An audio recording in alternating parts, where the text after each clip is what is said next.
amici di Viaggiando con l'Arte, una nuova puntata della rubrica che è tanto seguita da voi, la rubrica che porta a vostra conoscenza l'arte nell'Alto Trevigiano e nel Basso Feltrino.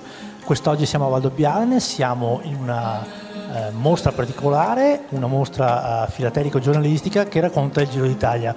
Con noi ai nostri microfoni Franco Carnello, che è l'ideatore, il collezionista e l'ideatore di questa bellissima mostra che aprirà, poi lo diremo quando. Raccontaci un attimino come nasce questa mostra. La mia passione è sempre stata il collezionismo di francobolli e da tanti anni ho sempre continuato. Ora ho una certa età, però ho ancora tante cose in serbo da fare, come le mostre, che mi piace far vedere quello che ho e che gli altri non hanno.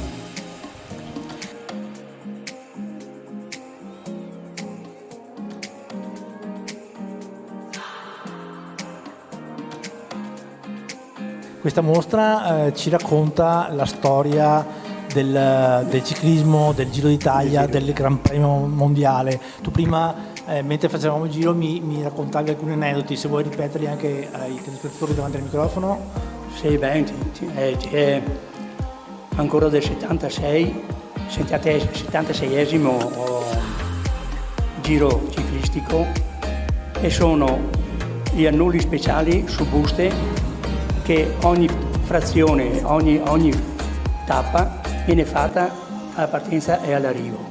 Non ne ho tutte quante, tutti i giri, ma ne ho abbastanza, fino al 2000.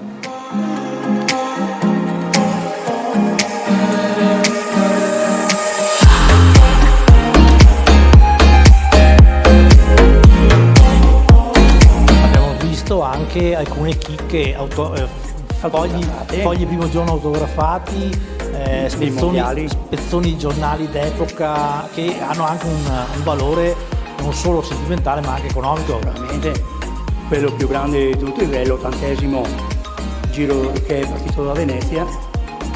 Ci sono delle pagine storiche del Gazzettino che parla veramente del giro a quota zero. Quindi invitiamo tutti i telespettatori a venirsi a visitare qui a Valdobbiadene. Quali sono le date e gli orari che verrà aperta la mostra?